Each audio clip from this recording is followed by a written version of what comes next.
Humanitarian disasters in the world, but I have never seen climate carnage on this scale. I have simply no words to describe what I've seen today.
The subject of loss and damage was a back burner issue for about 20 years at these conference of parties held under the United Nations Framework Convention on Climate Change.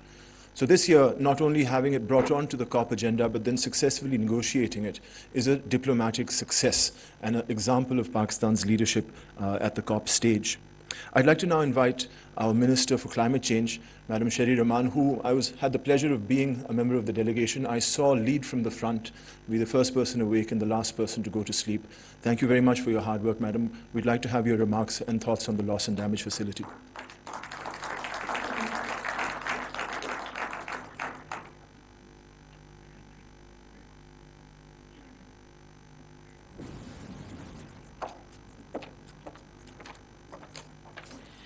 Bismillahirrahmanirrahim. Honorable Prime Minister Mia Mohammad Shahbaz Sharif, MOS Foreign Affairs, Hina Rabbani Khar, Power Minister present with us, many others, Minister Information who made us do this event, Mariam Aurangzeb. Thank you very much, Excellencies. Thank you for joining us today. Apologies for the delay in your evening's festivities, I'm sure. But thank you for making us do this, Prime Minister, and for making us come together today. Before I thank all those that made one of our key agendas at COP27 achievable, allow me to draw a brief sketch of where we stand today in terms of the resilience challenge that countries like Pakistan face. Because resilience, Excellencies, is what holds the key to a sustainable future, for trajectories of growth, and economic stability to yield any dividends for public well-being and progress. I will not be repeating the level of risk that Pakistan faces from climate stress and global warming, as you've seen, as we have already been repositioned by climate change as an epicenter of vulnerability. I think globally, there's no confusion about that. Our entire post-colonial model of development has been upended like the bridges that fell like toothpicks to the angry waters. You saw a very small postcard from that edge on that video tonight. Our concerted public advocacy on climate stress and where we stand on the business of equitable recovery from climate losses with our own limited carbon footprint is also a well-known global statistic after COP27. For that, I thank all my colleagues here. For a country drowning in both floods and debt, the case for climate justice, for loss and damage, is neither an adversarial litigious process for us, nor is it charity. We are quite clear about that. There is no capacity in countries hit by repeated climate disasters to finance both humanitarian relief and rebuilding with resilience. That is the crux of the problem we face. Business as usual is no longer possible, either at home or as a global partner. The UNFCCC position, as you may have read and seen, including the Secretary General's, on climate justice is also quite clear. It strongly makes a case for countries from the global south to seek a rebalancing of resources from the global north. Why it does that is also obvious. It says that the principle of common but differentiated responsibilities must apply to all in working to achieve joint goals. Now, multilateral systems have no funds of their own. We know that, to draw from. Obviously, they need support from the wealthy and the developed. While that may sound simple, the climate justice model applies an equitable, not equal, distribution of global resources for countries in the front line of global warming, like we are today. Who are the other countries? These are, apart from Pakistan, countries like the small island states who first brought up the agenda of loss and damage 30 years ago. These are, and then there are, of course, the less developed countries and countries from Africa where the suffering from the Horn, from the drought-induced hunger in Somalia is particularly tragic and acute even now as we speak. This involves countries from the Latin American group as well, along with other subnational groups who have historically suffered damages from other countries' emissions. All of us have one thing in common, all these countries. Climate stress is resetting our entire national agendas and capacity to face the 21st century. Do we have that capacity? This is a moot point. To face the 21st century or even this decade with adequate food, water, access to livelihoods with dignity and rights that we take for granted. They are all up in the air. Things are not going to remain stable in many parts of the world if this level of climate stress is not addressed in resilience rebuilding. So while climate vulnerability may be the new normal, we also do not expect climate vulnerability to become a death sentence, because that is what it has become for many all over the world. That is a fact hiding in plain sight, and it is important for us to face this fact. Resilience, ladies and gentlemen, is also a race against time. For many of us, we will not have a full decade, and there is, for instance, the Maldives, who will not have a full decade to face or survive rising sea levels, which is precisely what you see in the south of Pakistan, in Sindh today, where lakes the size of the UK have formed in the aftermath of the catastrophic floods that have left many parts of our country, its topography, and the lives and livelihoods of 33 million people impacted forever. The one piece that is missing, the one thing that can bridge the gap between survival and extinction for many, is the bridge of financing. It is no silver bullet, but it is the difference between subsistence and sustainability. That dilemma is very clear. Every single rupee for rebuilding with resilience, even funds that come via the climate ministry, are regularly repurposed now to service humanitarian needs on the front line, because that is the climate shock the country is sustaining. So many countries like Pakistan now are in a cycle where we are feeding the humanitarian need, we are barely recovering, we have no funds to fight back with resilience or build back with resilience, like we are constantly told, and we have the next disaster. We have the next climate catastrophe. So it is a vicious cycle. It is afflicting many countries, and it is becoming what is known as a new climate normal. Well, ladies and gentlemen, that is just not acceptable. As the Prime Minister said, what goes on in Pakistan will not stay in Pakistan is the only certainty, because one ecosystem, when it collapses, takes down another, then another, then another. We can build arcs of privilege for some of ourselves, for others, recede to colder climates, but that is also not sustainable. So clearly, we need a reset. The rest, frankly, is all talk. $30 billion for loss and damages for Pakistan just for this flood are clearly needed, the estimates are not drawn by ourselves, they're drawn by the World Bank and our other partners, 348 billion USD are needed according just to the World Bank's new country climate development report for Pakistan to become resilient and to survive 2030. As you can see, this is a dangerous and decisive decade for us.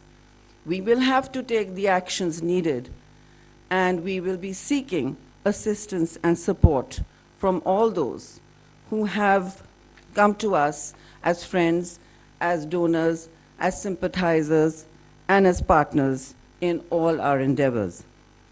Where these amounts will come from is a question that can only be addressed together at different forums. The key word is together.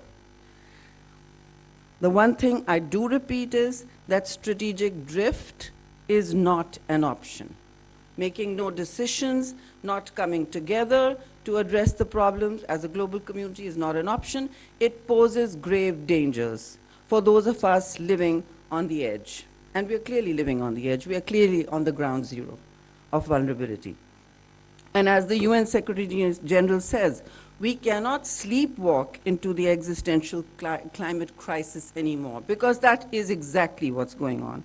Conflicts divide countries, but the climate challenge drove Pakistan to lead this initiative, both formally from the Prime Minister's office and from the Foreign Minister and his group of negotiators working with us day and night, and the climate and civil society teams, such as the moderator Rafi Alam that you saw, who worked with us throughout for no gain, no advantage, but actually stayed on to assist at their own expense whenever the COP was extended, as you know. It was a perfect team effort when the stars aligned, if you like, to bring the loss and damage agenda to its first step on a long journey. I say this is a first step because that is what it is. This is what brought climate vulnerable countries together over long nights of Zoom conferencing with different groups on how we plan to take our business to COP27. I'm very grateful to the Foreign Minister, who could not be with us tonight, for making sure that it was put on the agenda. Until this particular COP, until Glasgow, loss and damage was a discussion item, never came up on the formal agenda. So it's a particular triumph for Pakistan, but for all the countries that supported us, despite being not exactly friends all the time, but worked with us in a spirit of perfect unity and harmony. So thanks goes to them and to our own teams. This is also what we can bring to the table for sorting how to go forward. Right now, it's gone into a transitional committee, which will report back at the next conference. Their work is cut out for them. Climate diplomacy has a unique way of bringing friends, enemies, rivals together in one room, and there is only the hegemony of seeking solutions, which is what worked, like poetry this time. And I really have to say, I won't name any countries here, but suffice it to say, the hope that arose, just the hope that arose from the political will of achieving joint outcomes when it seemed completely, every night it seemed impossible. Then the flurry of bilaterals, the messaging outside, the grandstanding, the elbow twisting, all of that went on. It went on for 16 long days and many, many months before that. So it is something that we can achieve. It tells us that the global community, when it sets its mind, can get there. And clearly the global community needs now, not just the G77 plus China, to negotiate a new financial reset for developing countries. It needs to take leadership and take us into the 21st century without fear of constant catastrophe hitting us as vulnerable communities, as countries with not enough resources, and a discussion on loss and damage that is not able to provide the funds that we need to recover and rebuild. Now, when the final deal, I want to just mention, was reached between all the blocs in the blue zone, It was early morning. The green zone was where all our country pavilions and civil society, development partners, the World Bank, and the UN pavilions operated for 14 days to bring powerful advocacy to bear on the negotiations. The Pakistan Pavilion had the privilege of hosting the Prime Minister and the Foreign Minister, along with the UN Secretary General, to take us through the 2 weeks of further, constant, relentless advocacy. Again, I thank Rafi Alam and all our team at the Climate Ministry for that. As it stands, finally, ladies and gentlemen, loss and damage is at the core of our discussions as we enter a dangerous era of unpredictable climate risks to our people, our country, and our economy. The video you just saw telegraphed a tiny fraction of the scale and magnitude of the human suffering that non-traditional threats can bring to the ground with little warning. Once again, we thank the Secretary General for his powerful championing of Pakistan's case for climate justice, which he did repeatedly by coming here to the heart, making the heart to the journey of the ground zero, as well as the Egyptian presidency of the COP for delivering on the implementation COP that they promised. I thank my own Prime Minister for support constantly, and our exhausted teams, as well as all those negotiators who joined here. For special mention, I want to add Mariam Aurangzeb, who was on the phone with us, and Ambassador Nabil Munir. He's our ambassador in South Korea, but he joined us for a relentless round of very able steering of the group of 77 plus China. We worked together through many nights, and I think we came away with what was a story of hope and, well, a long journey ahead of us. Pakistan, ladies and gentlemen, will continue to keep 1.5 alive as we commit to our mitigation targets and also to seek a national adaptation plan as a core commitment to local climate resilience. The only real lag will be climate financing, as you all know. For that, we will continue our work. Winter is already here. Do not leave us alone to suffer its growing climate storms. Thank you very much.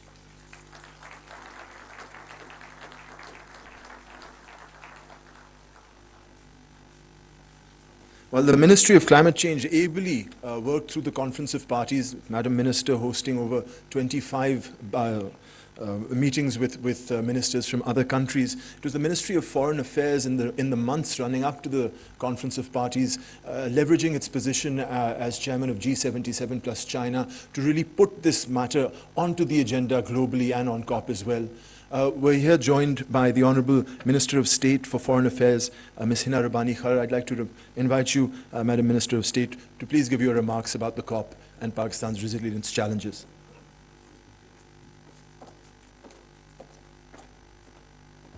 Bismillah ar-Rahman ar-Rahim. Assalamu alaikum and a good evening to everyone, Honorable Prime Minister, colleagues, ministers, parliamentarians, excellencies, ladies and gentlemen.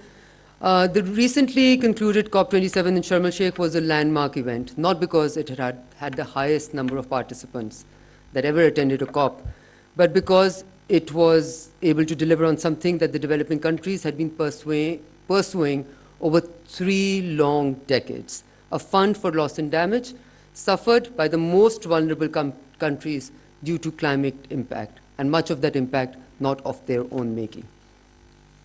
Once operationalized, inshallah, in UAE next year, this fund is envisaged to support developing countries like Pakistan, which are severely and frequently hit by climate-induced disasters in their reconstruction and rehabilitation efforts.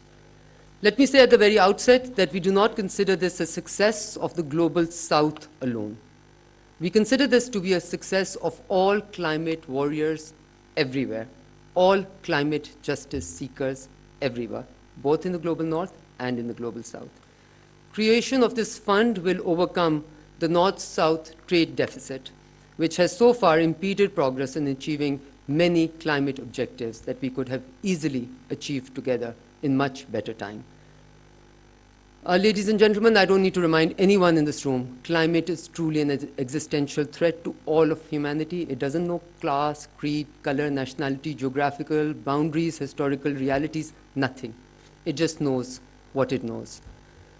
Excellencies, the Prime Minister of Pakistan and the Foreign Minister participated endlessly in many leaders' summit, especially the one that was hosted by the President of Egypt to create political will for an ambitious outcome of COP27, which was termed by the Egyptian presidency as the implementation COP. The summit was attended by 120 heads of government and heads of states. Now, during the wide-ranging engagements and expansive outreach to counterparts in the summit, the Prime Minister and the Foreign Minister, together with the Climate Change Minister, extensively highlighted the devastation caused by the floods in Pakistan and the immense losses that we have suffered in the process. Stressing on Pakistan's key priorities, we particularly called for concrete measures and ambitious actions to address climate-induced loss and damage in developing countries.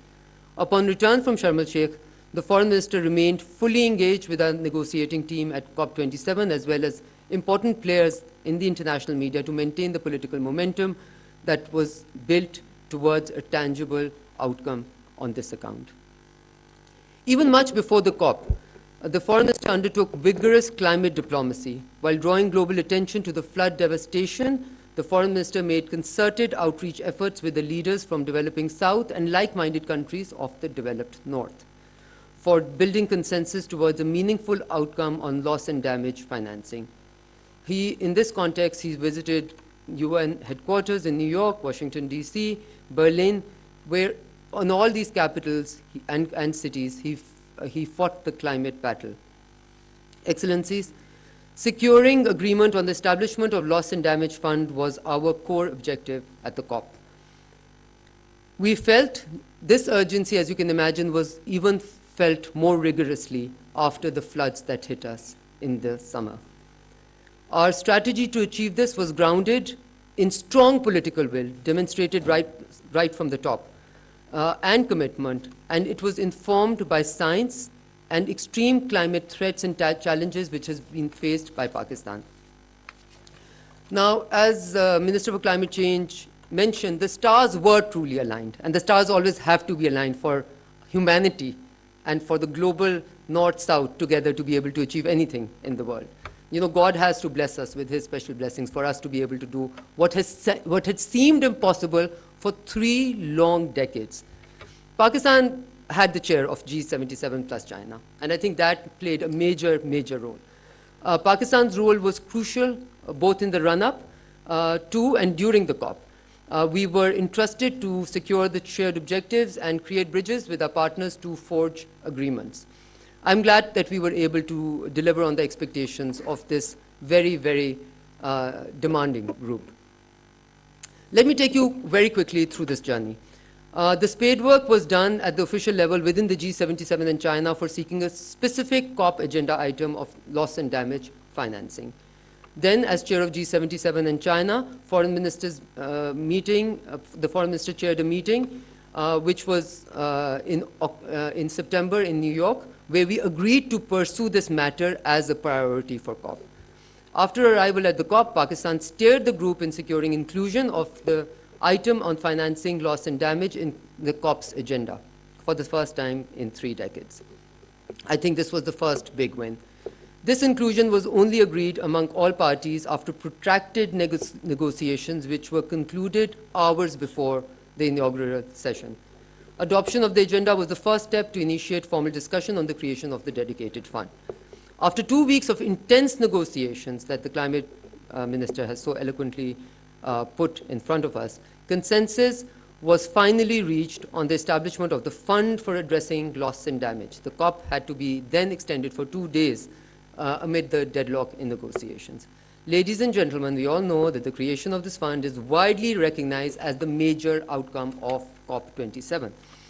And now, as I thank Foreign Minister Sameh Shoukry of Egypt, the president of COP27, for his constructive role during the entire process, let me also appreciate and acknowledge the flexibility and understanding demonstrated by our developed country partners, many of them represented by their ambassadors here, which did lead to a meaningful outcome.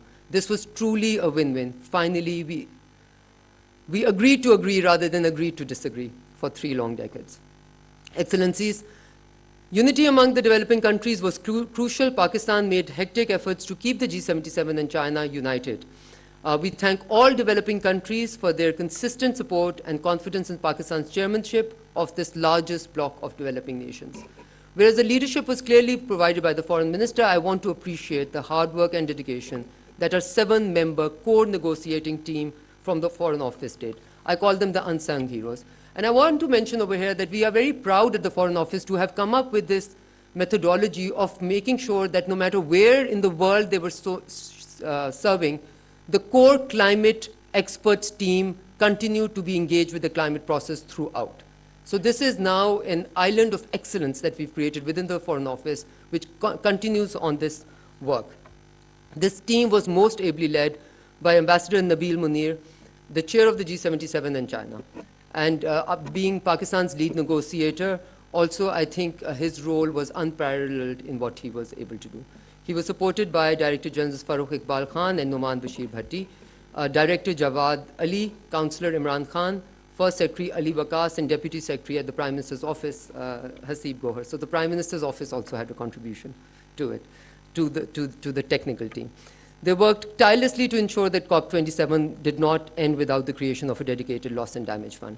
Pakistan's permanent representative at the UN, Ambassador Munir Akram, also remained engaged during the entire process. I wanted to specifically take their names because these people remain engaged with this process even before the coming and going of various annual COPs. They remain consistently involved with this process. Our Minister for Climate Change, Ms. Sherry Rahman, her role has been pivotal, well celebrated, well acknowledged. But I do want to also mention the many experts in the climate ministry who worked with her, and obviously not forget the other unsung heroes and sometimes sung heroes, the people who from various NGOs and from the civil society who have been at it. So Pakistan really, a force came together with many, as I say, all streams falling together and the river finally running through it. Most importantly, let me take this opportunity to thank the person who steered the ship of this country, the Prime Minister of Pakistan. Without his robust leadership, constant guidance, and constant, really allowing everyone to feel like they owned it and providing the ownership and the leadership, he enabled this diplomatic success. And today's event and him chairing it and hosting it is a demonstration of the leadership that he provides to this, has continuously provided to this process. Ladies and gentlemen, let me end by saying that the establishment of this fund and the constitution of the Transitional Committee is just the beginning, as has been mentioned by the Minister also. Much is still needed to be done. We hope that the Transitional Committee would complete its work to operationalize the fund at the next COP in UAE. It is equally important, and I want to emphasize over here, that once operationalized, it is resourced to support the developing countries hit by climate-induced disasters. This would truly be a welcome signal from the global north to the global south. This will also be a signal which will build the confidence and trust that has been missing in action for far too long. Pakistan will remain engaged, deeply engaged, to make sure that this fund that we have only helped create with all our developing partners and developed world, that we see it to its fruition, inshallah, and to make it a success. Cooperation and collaboration, let us not forget, our friends, must remain the hallmark of our endeavors.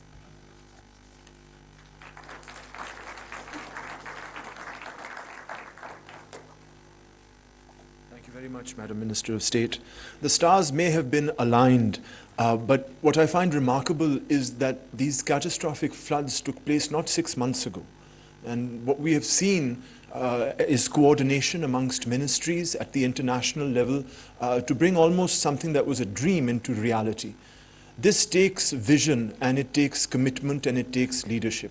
And this, I think, we found in you, Mr. Prime Minister, and I'd like to invite you now to please give some remarks, Mr. Prime Minister of Pakistan, Mr. Mohammad Shahbaz Sharif, sir.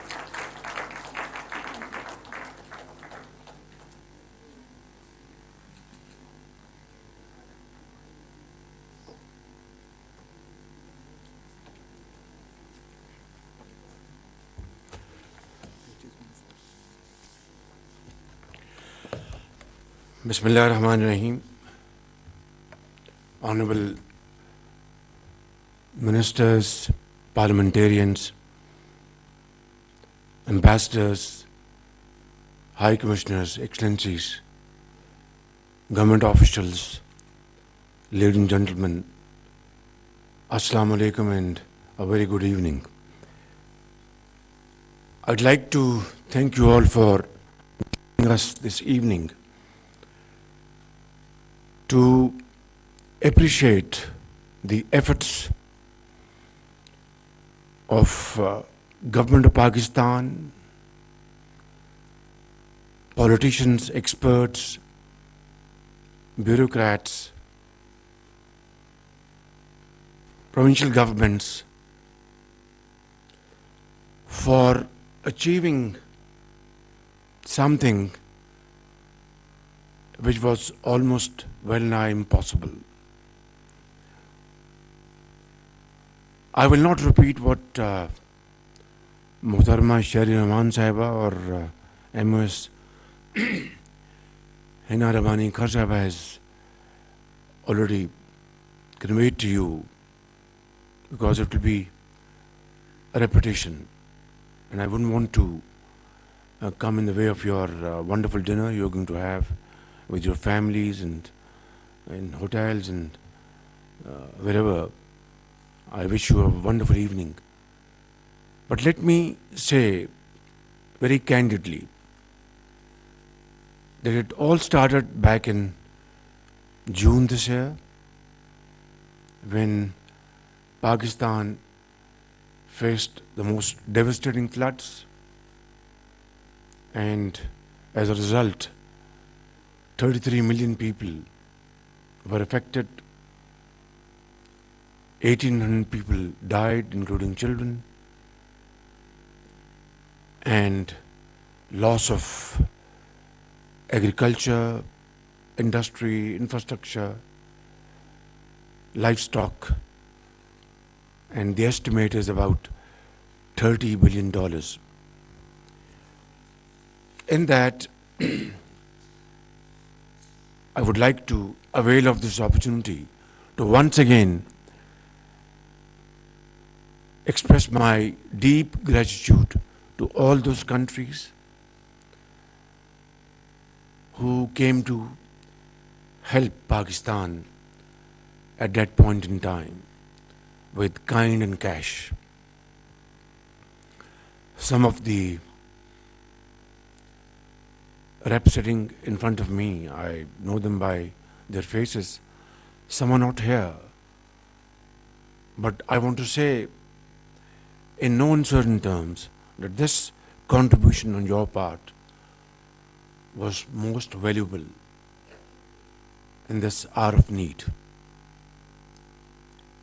And then, of course, within Pakistan, philanthropists, they came forward and contributed immensely to support our brothers and sisters in Sindh and Balochistan and other parts of Pakistan. And then, of course, provincial governments did a remarkable job, particularly the government of Sindh, led by Chief Minister Shah Sahab, and in Balochistan, Chief Minister Bazindo Sahab, and of course other provincial governments as well, along with NDMA and PDMAs. And what Foreign Minister Bilawal Bhutto was able to reflect at international forums, along with Shari Rahman Sahiba, and a remarkable job done by our Information Minister to make all this happen, was a reflection of what provincial governments and these institutions had done back home during those trying months, June, July, August, September. Those of you who have been to these places, I know our foreign friends have been there. It was nothing but sea flowing all over. And houses and villages and cities completely inundated, submerged. And at that time, the people of Pakistan, federal government and provincial governments and related institutions did a remarkable job. And it is for the first time that international forum, through a dedicated teamwork, Pakistan's voice was heard, loud and clear. Loss and damage was something like a sleeping beauty for decades. But for the first time, it was articulated most ably by our team, led by Foreign Minister Bilawal Bhutto, by Mohtarama Shahri Rahman Sahiba, and she did a terrific job at Sharm el-Sheikh, and I am a witness to all this. Bilawal Bhutto made a fantastic job as Foreign Minister, interacting with his counterparts, trying to convey the message that we are seeking justice and not charity. Ladies and gentlemen, I have deliberately avoided, and we have completely avoided using the word reparations, because that is harsh, that is not proper, that is not sagacious, it is not diplomatic parlance. But certainly we are seeking justice, because what has happened to us, I hope and pray to Allah Almighty, won't happen to any other country in times to come. But what Shahri Rahman Sahib has said, she has put words in my mouth, it's her words, that what has happened in Pakistan will not stay in Pakistan. And this, unfortunately, is hard and harsh truth. And therefore, our friends in global north, they should, and they have realized the importance of this challenge. And that's why it's been a remarkable agreement in Sharm el-Sheikh. Loss and damage is now a reality. But then, it's not about these agreements and understandings. It's about practical implementation, manifestation of these commitments. What has happened in the past is past. $100 billion were committed, but to what level these have been contributed is a big question mark. Therefore, I would make use of this opportunity. It is purely a ceremony, believe me, not to extend our bowl, because we are not extending our bowl. One day soon we are going to get rid of it. But this is something different. Pakistan has become victim of something which we have nothing to do with. Our contribution in these greenhouse gases is less than 1%. And then we can go on and discuss a host of list of countries where emissions are much higher than they had committed at various forums. But I wish, and you would all want to pray to Almighty that this should not happen to other countries. But that's a wishful thinking. Unless and until we stand up and accept the challenge and make practical demonstration of our commitments globally. I would like to place on record my deep appreciation to all those government officials, be in Foreign Office or Ministry of Climate Change, our diplomats, expert in this field,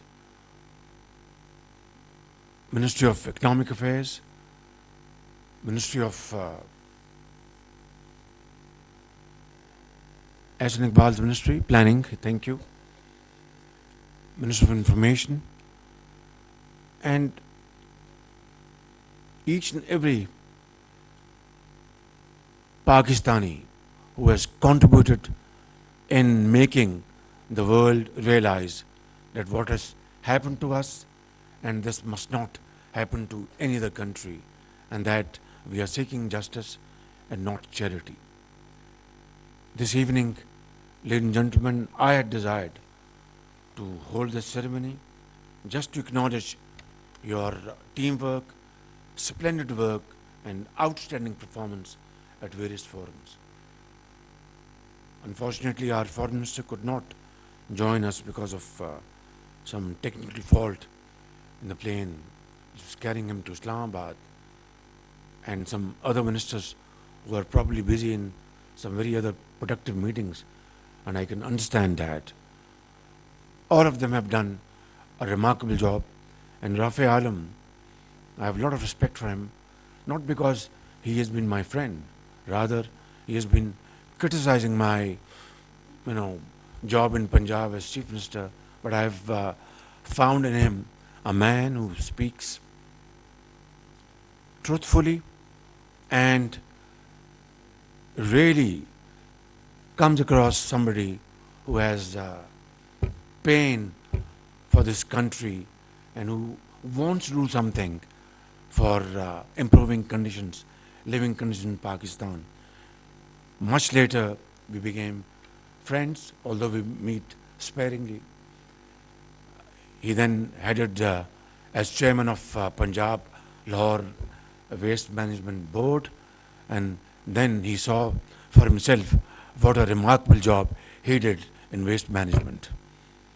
Ladies and gentlemen, have a wonderful evening. I would like to express my sincere gratitude to my ambassadors and high commissioners sitting here, who've been great friends of Pakistan and who've done remarkable contribution to see Pakistan going forward as a democratic dispensation and improving its lot through untiring efforts. Thank you very much. Pakistan Zindabad.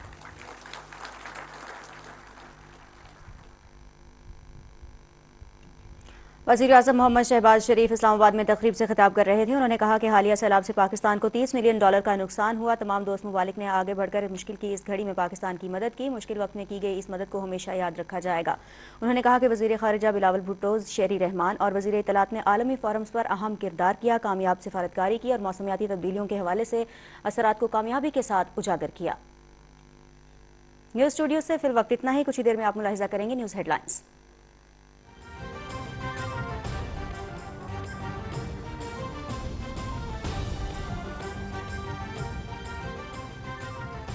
हुकूमत मुल्क से polio के खात्मे के लिए पुरअज़्म। वज़ीर आज़म शहबाज शरीफ से आलमी सतह पर पोलियो के खात्मे के लिए काम करने वाली तंजीम के वफ़द की मुलाकात। पाकिस्तान को पोलियो फ्री बनाने के लिए पूरा मुल्क मुत्तहिद है। पोलियो के मुकम्मल खात्मे तक अपनी कोशिशें जारी रखेंगे। इंसदादे पोलियो के लिए ताउन पर bill and Melinda Gates foundation समेत दीगर शराकतदारों के शुक्रगुजार हैं वज़ीर आज़म।